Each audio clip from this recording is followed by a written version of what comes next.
One reason people like to buy a townhouse is that you have more privacy than a condo, and it's not as expensive as a single-family home. This is my first home, so I take a lot of pride in my home. I'm passionate about it. Of course, with a townhouse, you share at least one wall with your neighbor. Steve shares two.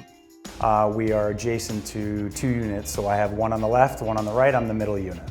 The neighbors on his left are a nice family. The unit on the right, not so nice. When you look at the front of his unit, all you see is mold covering the windows. You see visible damage to the wood structure outside. You see spider webs, cobwebs. The unit was a rental that's been empty for over a year. I've never met the owner. I have no idea who owns the place. And Steve says no one is taking good care of the property. My biggest concern is this mold can spread. We have shared walls, shared attic space, so the mold and termites could definitely spread. I know eventually I will receive damage from this. This is the downside to a townhouse. If there's mold on one side of the wall, it'll soon be on the other side.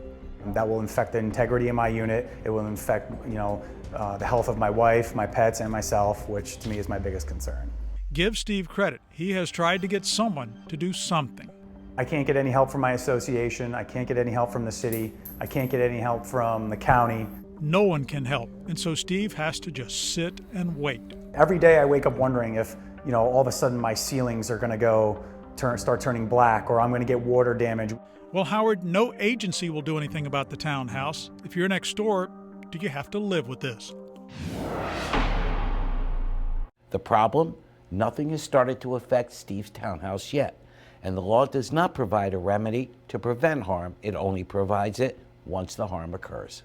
We tracked down the owners of the townhouse. It was an elderly couple that lived in Massachusetts, and they told us they were not aware of the problem, that they paid a property manager to handle the townhouse. We contacted him. He said there was no mold in the property. There was nothing wrong there, just a few minor things.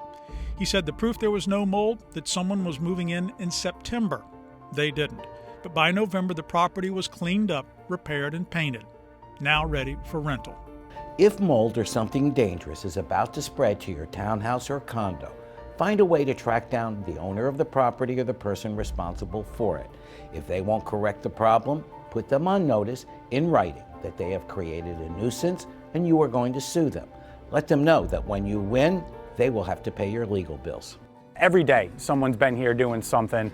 Steve is happy the place has been cleaned up, and happy he called that group from Channel 7. I'm very happy I called Help Me Howard. I'm glad to know that we come to a conclusion now, and I think everybody's going to be happy. Glad it worked out for you, Steve. Now, of course, we read the Homeowners Association documents, and they don't have to help. But according to the documents, they have the legal right to step in and fix the problem. They just chose not to.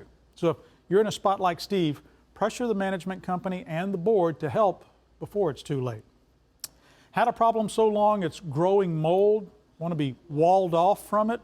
Let us house it so we can sprinkle a few legal solutions around to clean things up. With this, Help Me Howard and Patrick Frazier, 7 News.